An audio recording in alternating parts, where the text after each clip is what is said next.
está detenido en Bahía Blanca, acusado de secuestrar y de abusar de Sonia Molina junto a su mujer, la periodista Estefanía Haidt. Viene diciendo que son inocentes, que no hicieron nada de lo que se los estaba acusando. Vamos a hablar del pastor justamente Jesús Olivera. Es el hombre sobre el que recaen todas las sospechas.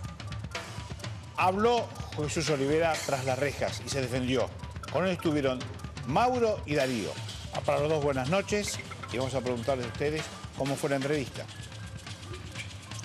Santo María, estuvimos 2 horas con Olivera en una cárcel que está a 100 kilómetros de Bahía Blanca, en un pequeño poblado que es Saavedra. Vimos a un hombre que también tiene una voz baja, aniñado.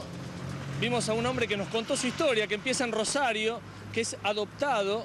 Sus padres murieron en 2001 aproximadamente de una enfermedad grave, los dos. Se fue a vivir a Mar del Plata, fue heladero, vino a Coronel Suárez, cambió la profesión, empezó a poner techos. Ahí conoció a Fanny y se casó rápidamente. Y a partir de allí escuchamos con Mauro explicaciones, algunas que nos cuesta entender. Sí, sobre todo porque este hombre niega absolutamente todo, trata de invertir la historia, ¿no? Dice, si hay una víctima, fuimos nosotros, dice, por él y por su mujer Estefanía Haidt. Va a negar toda clase de acusación. Por ejemplo, a ver, para que vayamos anticipando parte de la nota, cuando le dicen, le dio de comer excremento, comida de perro a la víctima, dice, no, le dimos sushi. Lo van a escuchar en boca de él. Va a plantear también en esta entrevista que es víctima de una conspiración política para perjudicarlo a él y a su mujer Estefanía Haidt, que quería ser intendenta de Coronel Suárez.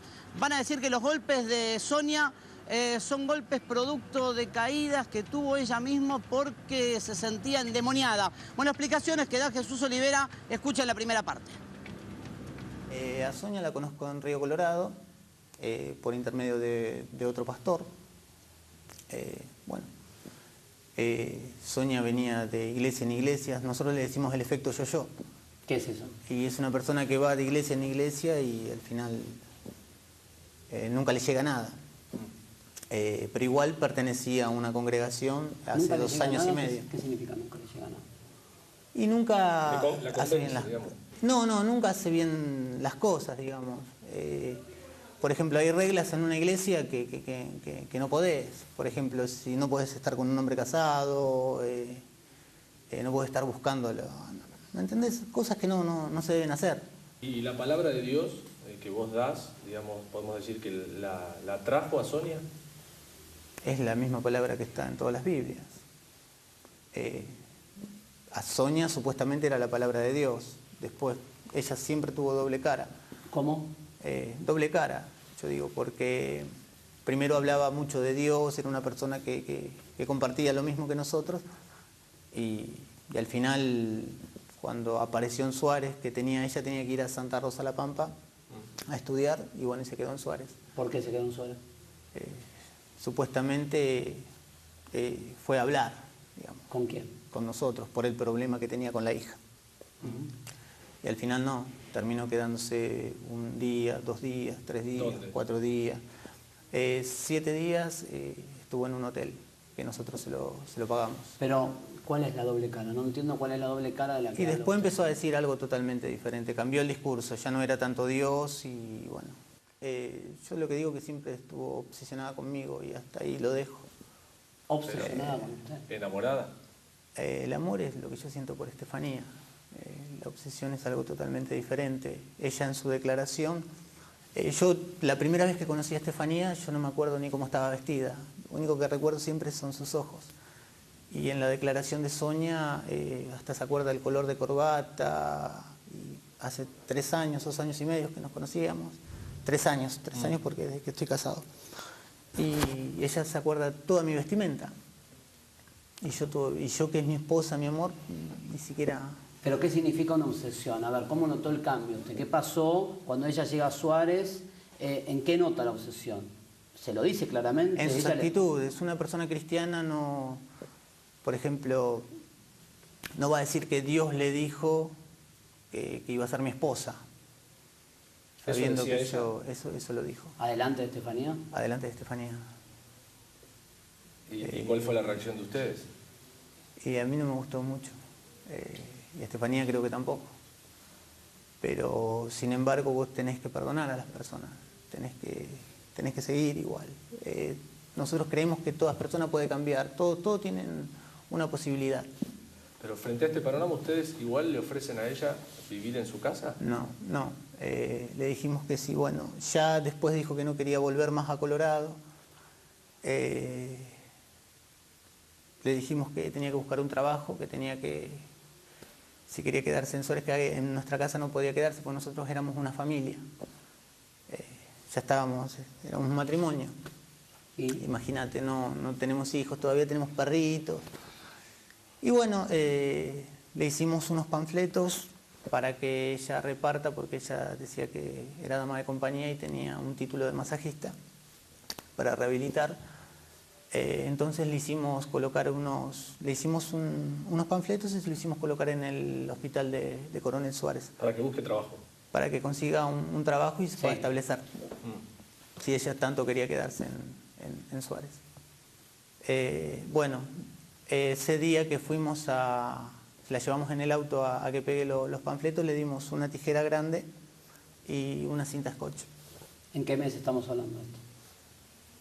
Desde que vino, 15 días, claro, 15 días después de eso, porque estuvo en el hotel y después estuvo en casa. No sé si 15 días en casa o 7 días, pero... cuando volvíamos, ella dijo que había sentido deseos en el camino de clavarme la tijera. Ahí, eso dijo. Ahí, bueno... Estefanía se sintió muy mal, yo un poco, me dio miedo, eso sí, me dio mucho miedo. Pero igual, la dejamos pasar, nos pusimos a comer y ese mismo día agarramos un grabador periodístico y en la cena le empezamos a preguntar cosas. Por ejemplo, esto que había pasado, porque...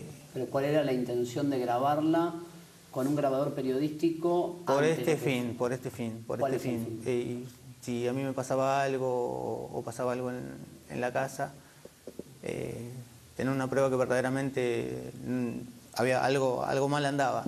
¿Por qué no hacer una denuncia? ¿Por qué no buscar ayuda? ¿Y por qué esta cosa de seguir? La ayuda se la estábamos dando, digamos, la seguíamos escuchando. ¿Pero ayuda de qué tipo? ¿Ustedes son psicólogos? Espiritualmente. Lo único que ¿No la podíamos miedo? condenar es... Y miedo, ya te lo dije, ya lo tenía. Ya desde ese momento ya... Pero no pensó en buscar ayuda Algo extra. cambió. No pensó. Ella no busca psicólogos, vos le podés preguntar. Vos no podés obligar a nadie a que vaya a tal lugar. No, obligarlo no, pero en esa circunstancia alguien se lo amenaza... podés decir, pero no obligar. Y con la historia que Sonia contaba, la historia de vida, ¿por qué la vas a llevar a una comisaría? ¿Por qué la vas a denunciar? ¿A un hospital? ¿A un médico? Pero si no quiere ir... ¿Quisieron llevarla?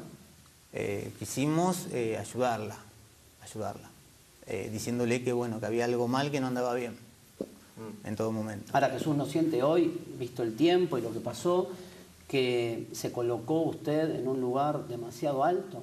Digo, se colocó en un lugar como un poderoso que podía ayudarla, que podía evitar que le pase algo. ¿No pensó en la lógica? Poderoso no. Ayudarla es los consejos que le dimos. Que vuelva a su familia, que ella siempre hablaba mal de la mamá. Después dijo que había querido, después en esta charla que la grabamos, comentó que lo mismo había sentido por el ex marido, que lo había llamado aparte. El ex marido tenía un arma, ella la guardó debajo de una manta, un repasador, no sé, y intentó matarlo. ¿También quiso matar al ex, en teoría? Eso es lo que dice en la charla. Y estaba obsesionada con el ex. La misma denuncia que nos hizo a nosotros lo habló con la jueza de paz de Río Colorado. Ella decía que había estado cautiva. ¿También del ex marido? Por el ex marido y por la madre del ex marido. Y que la hacían orinar en una botellita. Eso lo contó a la jueza de paz y lo contó a una psicóloga de Río Colorado y eso lo grabó Sonia. ¿Y usted lo declaró esto ante la fiscal Corrado? Sí. No entiendo cómo, si ustedes quisieron ayudarla tanto, ¿no? Como usted dice, por qué la historia termina siendo de otra manera y por qué ella termina diciéndole a la justicia otra cosa totalmente distinta.